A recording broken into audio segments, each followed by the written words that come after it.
तो बहुत सारी बातें हमारी आपकी हुई माननीय प्रकाश मौर्य जी। तो संदेश क्या देना चाहेंगे लोगों को, संदेश क्या देंगे आप? मेरा संदेश यह है कि पंथ और संप्रदाय के नाम पे पूरी दुनिया लड़ाई न लड़े और धर्म के नाम पे, जो मानवता के नाम पे पूरी दुनिया इकट्ठी हो। और मैं भारत भूमि के तमाम लोगों को मैं संदेश देना चाहता हूँ कि आने वाले 17 सितंबर को बोध गया की मुक्ति, जो वहाँ पर जो मनुवादी व्यवस्था के लोग उसको कब्जा किए हुए हैं, हम लोग पटना के गांधी मैदान में हम 5 लाख से ज़्यादा लोग वहाँ इकट्ठे हो रहे हैं। और जिस तरह से आज जो है ये बीजेपी सरकार ये वक्फ बोर्ड के नाम पे लड़ाई की बात कर रही है। कौन सा वक्फ बोर्ड? अच्छा। हाँ, मुसलमानों की संस्था है। अच्छा। हाँ, उसको भी ये जो है उसमें भी दखलंदाजी देना चाहते हैं। अच्छा। तो हम चाहेंगे कि भैया कि आपके पूरे भारत के जितने भी मंदिर हैं, मठ हैं, अच्छा। उन धनों को राष्ट्रीयकरण करो, जिस तरह से इंदिरा गांधी ने सारे बैंकों को राष्ट्रीयकरण की थी। हाँ, ये भी हम संदेश देना चाहते हैं। और हम ये संदेश देना चाहते हैं कि हमारा जो है 90% लोग जो हैं अब अपना नोट अपनों को, अपना वोट अपनों को ध्यान में रखें। मैं यह भी संदेश देना चाहता हूं कि हमारे अपने लोग जो हैं कमेरा और लुटेरा वर्ग। अच्छा, 2 वर्ग? हाँ, कमेरा और लुटेरा है। अच्छा। दूसरा एक वमन है, एक समन है। तो एक हराम का खाने वाला, एक हलाल का खाने वाला। तो मैं ये संदेश देना चाहता हूँ कि ये जो वमन वर्ग है, जो लुटेरा वर्ग है, उसके डॉक्टर्स हैं, उसके वकील्स हैं, उसकी दुकानें हैं, उनके जितने भी संस्थान हैं, उनका बहिष्कार करो। और हम जो कमेरा वर्ग है उनके यहाँ अपना हर चीज़ का लेन देन का व्यवहार करो। जी। और मैंने सुना सर कि ये जो क्रिश्चियन लोग होते हैं, ईसाई लोग होते हैं, कोई एक वैज्ञानिक रहा उस जमाने में, उन्होंने कहा कि भाई ये सूरज नहीं डोलता है, हाँ, डोलती है। हाँ। तो वो धर्म को लेकर के सर क्या? हाँ, देखिए, वो एक महान वैज्ञानिक कोपरनिकस था जी। तमाम जैसे सुकरेट को विष दे दिया, किसी को जिंदा जला दिया जी। तो जिस तरह से हमारे धार्मिक पुस्तकों में लिखा था कि सूर्य 7 रथों के घोड़े पे बैठ करके घूमता है जी। और उसी तरह से इनके बाइबल में भी लिखा है कि सूर्य घूमता है, पृथ्वी स्थिर है।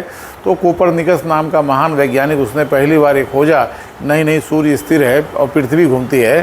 तो जब यह बातें धर्म के ठेकेदारों को मालूम पड़ा तो उन्होंने राजा के सामने लाया। तो राजा के सामने लाने के बाद में तब राजा ने बोला, तो उन्होंने कहा कि ये मेरा खुद का रिसर्च है, खोज है। तो आखिर में उन धर्म के ठेकेदारों के माध्यम से उस महान साइंटिस्ट को, वैज्ञानिक को इन लोगों ने जिंदा जला दिया। अच्छा। अरे तो ये तो एक उस जमाने में उन्होंने जलाया। आज सिद्ध क्या हुआ? देखिए, अब आज तो सब जो महान वैज्ञानिक जी जो कह रहे हैं जी, जो आज के जो महान वैज्ञानिक जो उन्होंने जो खोज किया है, देखिए कि अब आज के जो महान वैज्ञानिक हैं, ये 33 कोटि कोई देवता होता है नहीं। आज के देखिए, ये फैन है, ये ट्रेन है, ट्राम है, बिजली है, हवाई जहाज है, मोबाइल है, मोटर है, जो भी चीज़ों का इवन ये पेन तक का आविष्कार, आपका जो चश्मा पहने हो इसका आविष्कार सब विदेशी सब साइंटिस्टों ने किया है, जो असली देवता है। आज लोग असली देवताओं को भूल रहे हैं, नकली देवताओं को याद कर रहे हैं। तो ये सिर्फ वहीं की बात नहीं है, हमारे यहाँ भी तो तमाम ज्ञानी विज्ञानी को जलाया गया, मारा गया।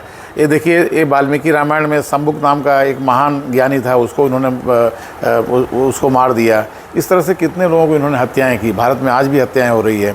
आज जो है डॉक्टर बी आर अम्बेडकर जैसा युग पुरुष, उनको स्कूल में बैठने नहीं दिया, उनको पढ़ाने नहीं दिया, उनको पढ़ने नहीं दिया। आप APJ अब्दुल कलाम जो है, एक छोटे से गांव के स्कूल में मदरसे में बैठ करके वो आगे आए हैं और विश्व का इतना बड़ा काम कर दिया। तो यहाँ तो पूरा ये जो है ये अवैज्ञानिक, अनसाइंटिफिक, जो अतार्किक अशिक्षा हम कहेंगे, वो शिक्षा नहीं है, अशिक्षा है। आज शिक्षा होना चाहिए, यहाँ पे वैज्ञानिक शिक्षा होनी चाहिए। ये सब तमाम चीज़ों के यहाँ क्रांति की ज़रूरत है हमारे इस देश में। और जैसा कि मैंने जाना सुना है कि भारत के संविधान के आर्टिकल 51 में लिखा है कि हम बच्चों में वैज्ञानिक सोच पैदा कर सकते हैं। बहुत सारी चीज़ें हैं, लेकिन जब विज्ञान की बात, संविधान की बात आती है, स्कूल तक तो वहाँ सीमित रहता है। जैसे घर पे जाते हैं सब मामला गड़बड़ा जाता है। आपका कहना सत्य है जी। यही दुर्भाग्य की बात है कि जहाँ ये धर्म पैदा हुआ, जहाँ संप्रदाय पैदा हुआ, वहाँ भी एक भी विज्ञान पैदा नहीं हुआ। जैसे अरबिस्तान, तुर्किस्तान, बलूचिस्तान, इराकिस्तान, कजाकिस्तान, अफगानिस्तान, हिंदुस्तान, तमाम जो तानलैंड हैं, तानलैंड हैं, तो यहाँ पे एक भी वैज्ञानिक आविष्कार नहीं हुआ है जो आज मानव के लिए उपयोगी वस्तुएं हों। तो उसका सबसे बड़ा कारण यह है कि बच्चों में जो बाबा साहब ने लिखा है संविधान में जी। कि इस तरह की शिक्षा होनी चाहिए, जी। तो वो शिक्षा नहीं हो रही है, जिसकी वजह से एक भी खोज हमारे देश की नहीं हुई। अच्छा, मैं आपसे एक प्रश्न पूछता हूँ कि जीरो का आविष्कार किसने किया? ऐसा बताते हैं लोग, आर्यभट्ट ने ऐसा बताया, जो हमें जानकारी है। आर्यभट्ट कब पैदा हुए? अब सर उसके बारे में बहुत जानकारी नहीं है, लेकिन ये पता चला कि शून्य, जैसे बताते हैं कि भाई जो है कि 10 मुंडी रहा। नहीं, आर्यभट्ट का पैदा हुआ। अब उसके बारे में हम पूरी आर्यभट्ट जो है लगभग बताते हैं कि नेट पे भी वैसे भी सबसे पूछोगे जी जी, तो लगभग 1200-1300 साल पहले हुआ है, नहीं 1000-1500 साल पहले हुआ है आर्यभट्ट। अब प्रश्न यह आता है कि अगर आर्यभट्ट ने आविष्कार 1000-1500 साल पहले शून्य का किया, तो फिर ये महाभारत में 100 बच्चों की गिनती कहाँ से आई? मतलब 100। रावण के 10 मुंडी की गिनती कहाँ से आई? जीरो कहाँ से आया? या 2000 साल पहले नालंदा, तक्षशिला, विक्रमशिला, उदंतपुरी, वल्लभी, अनंतनाग जैसे तब असंख्य यूनिवर्सिटीज़ की स्थापना कैसे हुई? तो इसी तरह से कि भारत में कहते हैं कि जब जीरो का भारत ने दिया तो दुनिया गिनती आई। कितना मूर्ख बना रहे हैं। अच्छा। हाँ, जीरो भी आविष्कार ये आर्यभट्ट ने नहीं दिया है। इसके लिए हम कहते हैं कि एक भी खोज हमारी अपनी नहीं है। हाँ, तथागत बुद्ध के काल में जो और सम्राट अशोक के काल में जो इतनी बड़ी बड़ी यूनिवर्सिटीज़ थी, इतना बड़ा शिक्षा का जगत था, उसको ये लोगों ने जलाया, उसको विनष्ट किया, नष्ट किया। ये धर्म के, ये संप्रदाय पंथ के ठेकेदारों ने। इससे हमारी इस देश के ज्ञान का बड़ा नुकसान हुआ। इसके लिए यहाँ कोई खोज नहीं हुई। और हमने सुना था सर, उस जमाने में सम्राट अशोक के ज़माने में सम्राट अशोक ने 84,000 बौद्ध स्तूप विद्यालय बनवाए थे सर। देखिए, और जैसे सारनाथ जो खुदाई हुई, क्या हुआ तब अपने को पता चला। और अभी अभी हम कैनरी गुफा देखते हैं सर, कैनरी गुफा में पता चलता है वो सम्राट अशोक के ज़माने का बनाया हुआ 5000 एकड़ में विश्वविद्यालय रहा। देखिए, मैं बता दूँ आपको कि उस काल में 10 गणराज थे। अच्छा। शाक्य, मौर्य, कोली, लिच्छवी, विशाली, विदेह, अलकप, भग, मल्ल, रट्ठ, ये 10 गणों के राजा इकट्ठा होकर के उनमें से गणपति चुनते थे, जिसको हम गणपति बप्पा मौर्य कहते हैं। अच्छा, तो मौर्य आया है लास्ट में। अच्छा। और आपके इस वैभवशाली जो गणपति इतिहास, उसको नष्ट किया इन्होंने। 10 अखाड़े बनाए। आनंद अखाड़ा, आनंदी अखाड़ा, निर्मोही अखाड़ा, अटल अखाड़ा, अग्नि अखाड़ा, नाग अखाड़ा। इस तरह से इन्होंने आपके उसमें बनाने वाले जो हैं, एक कुमारिल भट्ट है, याज्ञवल्क्य है, मनु है, और ये जो क्या नाम उसका देखिए, पुष्पमित्र शुंग है। तो ऐसे तमाम लोगों ने ये 10 अखाड़े बना करके, और ये जो है 10 राज्यों का, 10 गणराज्यों को इन्होंने विनष्ट किया, नुकसान किया। तो इन्होंने बहुत बड़ा नुकसान कर दिया है हमारे इस मुल्क का, हमारे इस देश का। और जहाँ तक बात आती है सम्राट अशोक की, सम्राट चंद्रगुप्त की, तो पूरे विश्व में हाँ ठीक है, अशोक का संचित इतिहास है। हाँ ठीक है। चंद्रभान मौर्य जी ने लिखा सर, बड़ी जबरदस्त किताब है। हाँ ठीक है। देखिए, फिर भी मैं बता दूं कि जो बहुत सी चीज़ें इस पर नहीं भी लिखी गई होंगी, मैं वो बता दूं आपको कि इनके जो पितामह थे सम्राट चंद्रगुप्त, जिन्होंने 50 साल की अवस्था में, जब उनके राज्य में सूखा पड़ा था, उन्होंने अपने उस विशाल राज्य को, जो सूर्य ने, मतलब जहाँ तक सूर्य जो है, जैसे बोलते हैं कि एक जगह निकला दूसरी जगह डूबा, मतलब जैसे अंग्रेजों का बोलते हैं, तो इतना बड़ा राज्य था सम्राट चंद्रगुप्त का। उन्होंने अपनी तलवार को छोड़कर उर्वेला कर्नाटक में जाकर के उन्होंने 50 साल की अवस्था में उन्होंने संखारा किया।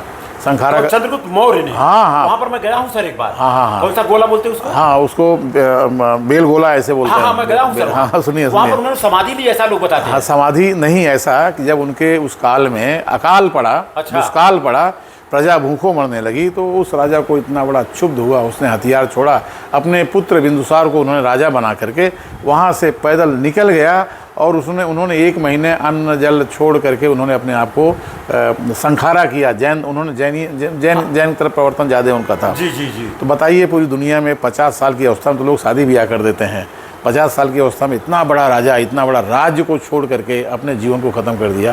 तो ये सम्राट चंद्रगुप्त इतना बड़ा महान, सम्राट अशोक इतना बड़ा महान, बुद्ध इतने बड़े राजा, हाँ बताइए, 50 साल तक वो जंगलों में रहे ज्ञान की खोज में। तो ये कोई जो ज्ञान है, विज्ञान है, भारत भूमि से खोजे, जिसको इन ब्राह्मणी व्यवस्थाओं ने नष्ट कर दिया, जिसको अनागारिक धम्पाल, जिसको हम कह सकते हैं, देखिए यूरोप के जो इन्होंने उत्खनन किया था, अभी हमने नाम लिया उनका, अनागारिक धमपाल के साथ में वो, हालांकि सब ए से ही नाम पड़ता है, और तो अंग्रेजों ने उत्खनन करके उनको खुदाई करके पता लगाया निकाला। और तब बता दूं आपको, तब इस्लाम था भी नहीं, लोग कहते हैं मुसलमानों ने जलाया। हाँ, ऐसा सुना था। जबकि इस्लाम और क्रिश्चियन से पहले, अच्छा, आज से 2600 साल पहले जो ईसा मसीह थे, ईसा मसीह ने दया, क्षमा, करुणा, मैत्री की बात की, तो 2600 साल, उनके 600 साल के बाद में ईसा मसीह, बुद्ध के 600 साल के ईसा मसीह, उन्होंने दया, क्षमा, करुणा की बातें की। और बुद्ध के 600 साल के बाद में ईसा अलैहिस्सलाम, हजरत मोहम्मद साहब, इन्होंने वही तमाम बातें की। उसी को महात्मा ज्योतिबा फूले ने सत्य शोधक समाज के रूप में बनाया। वाह वाह वाह। जो 150 साल पूरे हो रहे हैं। और ज्योतिबा राव फूले को बाबा साहब डॉक्टर भीमराव अम्बेडकर ने अपना गुरु माना सर। ज्योतिबा फूले, ये जो किताबें हमने पढ़ा है, सारी किताबों को उन्होंने पढ़ चुके थे। जी। ज्योतिबा फूले ये पुणे कंस्ट्रक्शन के बहुत बड़े मालिक थे। महात्मा ज्योतिबा फूले उस काल के जमशेद जी टाटा का 2 लाख का टर्नओवर था, तो उनका 20 लाख का टर्नओवर था, यानी जमशेद जी टाटा से 10 पट बड़े पैसे वाले थे। सोचिए कितने बड़े थे ये लोग, कितने महान थे लोग। जी। चलिए, तो सर इसी के साथ बातों को विराम दिया जाए। काफ़ी बातचीत हुई और बड़ा अच्छा लगा। और 10 तारीख के प्रोग्राम में तो और सारी बातें होती रहेंगी। चलिए, 10 तारीख के कार्यक्रम की मैं आपको हार्दिक शुभकामना देता हूँ। जी। और आपके सारे दर्शक वहाँ आएँ। जो बाबा साहब की जो भूमि है, वहाँ पे तमाम महामानवों की जयंती मनाई जा रही है। और 10 तारीख के बाद में फिर इसी महीने में 25 तारीख को सम्राट अशोक भवन जो पुणे में है, उसमें हमारे बड़े भाई और मंत्री स्वामी प्रसाद मौर्य जी आ रहे हैं। वहाँ भी इस तरह कार्यक्रम हो रहा है पुणे में, तो आप सबको हम साथ निमंत्रित करते हैं। तो सर चलिए, इसी के साथ सर बातों को विराम दे रहा हूँ। सभी का मंगल हो, सभी का कल्याण हो। नमो बुद्धाय, जय विज्ञान, जय संविधान, जय भारत, जय भीम। Thank you.